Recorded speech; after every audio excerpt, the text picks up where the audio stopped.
Every single day, 100,000 flights take off. Hundreds of tons of metal just hanging in the sky. But here's the part nobody tells you. The reason your plane stays up has absolutely nothing to do with what your teacher taught you in school. And if you've ever gripped that armrest during turbulence, you need to hear this. Every single day, over 100,000 flights take off around the world. Right now, as you're watching this, there are roughly 10,000 planes in the sky, each one carrying hundreds of people inside a metal tube, suspended in nothing but thin air. And most of us just accept that. We buckle up, stare out the window, and trust that somehow physics has got our back. But here's what blows my mind. The real reason planes stay in the air was misunderstood for decades. Even your textbooks probably got it wrong. What actually keeps 200 tons of metal flying isn't magic, it isn't just wings, and it's definitely not what your 7th grade science teacher put on the board. So what is actually keeping that plane in the sky? And why did scientists get it wrong for so long? Keep watching. Let's start with the lie you were told. Schools teach something called the Bernoulli principle. The top of the wing is curved longer, air has to travel faster over the top, pressure drops, and boom, lift happens. Sounds clean, right? Here's the problem. If that were the only thing creating lift, planes couldn't fly upside down. But fighter jets and aerobatic pilots do it every single day. Flip a plane over, the curved surface is now pointing down. By that logic, the plane should be pushed into the ground. Yet it flies.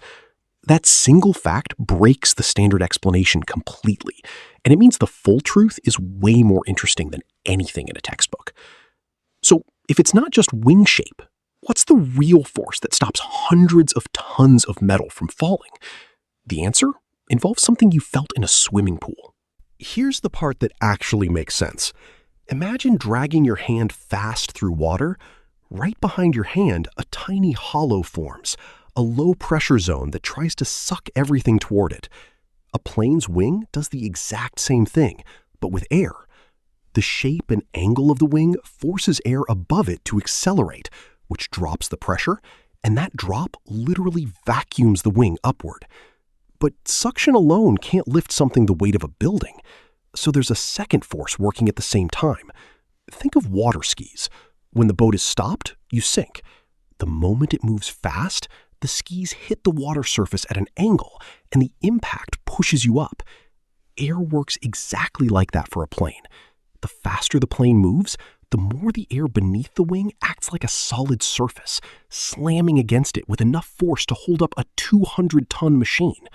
It's suction from above and impact from below, working together every single second of the flight. But here's what nobody explains. How does a plane go from sitting still on the tarmac to actually generating all that force? What you see happening to the wings during takeoff is genuinely wild. When a plane sits at the gate, it's dead weight, not a single ounce of lift. But the moment it rolls down the runway and hits around 280 kilometers per hour, something changes. Watch the wings during your next takeoff. You'll see massive sections sliding out and folding down from the edges. Those are flaps and slats, and they're basically the pilot opening up the wing like a fan, increasing its surface area in real time. More surface area means more air being pushed downward, and more downward push means more upward lift. That's how an aircraft that weighs more than the Statue of Liberty gets off the ground at what is, relatively speaking, a modest speed. And the moment the wheels lift, the entire weight of the plane shifts onto those wings. Look closely and you can actually see the wingtips flex upward by several meters. If the wing were completely rigid, it would snap. The flex is engineered on purpose. It's survival. So the wings can flex, but here's the part that keeps engineers awake at night. What happens at 10,000 meters, where the air is so thin, one wrong move and the physics stops working entirely? Cruising at 10 kilometers up is where things get genuinely eerie. The air up there is 3 times thinner than at the surface. That's great for efficiency, Less air resistance means the plane can move fast while burning way less fuel. But thin air has a catch. To generate enough lift, the plane must maintain a high minimum speed. Slow down even a little, and the wings stop working. Now here's the terrifying part. At extreme altitudes, there's also a maximum speed. Go too fast, and the airframe starts shaking itself apart. These two limits, minimum and maximum, close in on each other the higher you climb. Pilots call the zone where they nearly meet the coffin corner. At that altitude, the difference between falling and breaking up can be as little as 10 kilometers per hour. 10. Modern autopilot systems exist almost entirely to keep planes out of that sliver of sky. Without automation, surviving at that altitude would be almost impossible. But even with autopilot, there's something happening to the fuselage right now at 10,000 meters. Here's something nobody tells you when you board. At cruising altitude, the inside of a plane is pressurized. The cabin pressure is kept much higher than the atmosphere outside, so you can breathe without passing out. That pressure difference means the fuselage, the entire metal body of the plane, is being inflated like a balloon from the inside. It literally expands by several centimeters in diameter every single flight, then contracts when it lands. The metal is breathing. Now think about what that does to corners. Sharp corners concentrate stress, and early planes with square windows started cracking at those corners from repeated pressure cycles. Engineers switched to round windows specifically to spread that stress evenly around the frame. Every oval window you've ever looked out of is a direct lesson from a disaster. And speaking of the air up there, in 2026, scientists confirmed that microorganisms actually live at 11 kilometers altitude, riding air currents across entire continents. When your plane punches through clouds, billions of them hit the fuselage. The filters inside the cabin clean that air so thoroughly that what you're breathing at 35,000 feet is often cleaner than what surgeons breathe in an operating room.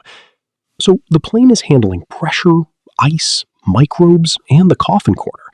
But what actually happens if the engines quit? Most people think it's instant death. The reality will genuinely surprise you. Here's a fact that should immediately calm your nerves.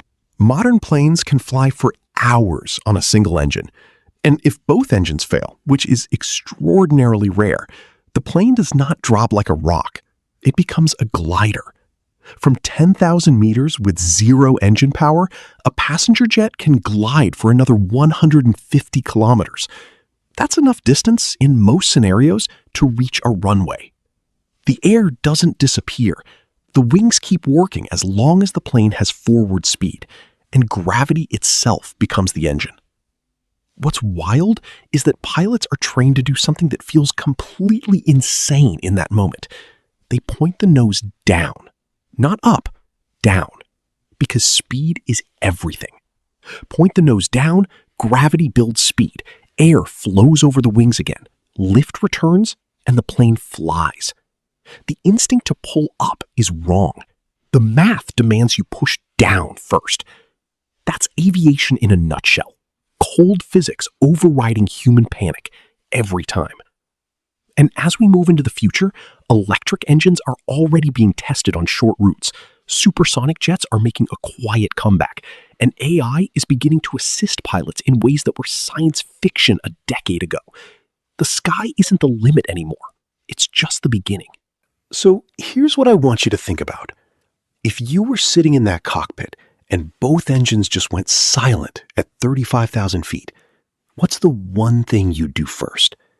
Drop your answer in the comments. And if you want to see exactly how pilots train for that moment and what the inside of a real cockpit looks like when everything goes wrong, that video is right here. Don't go anywhere.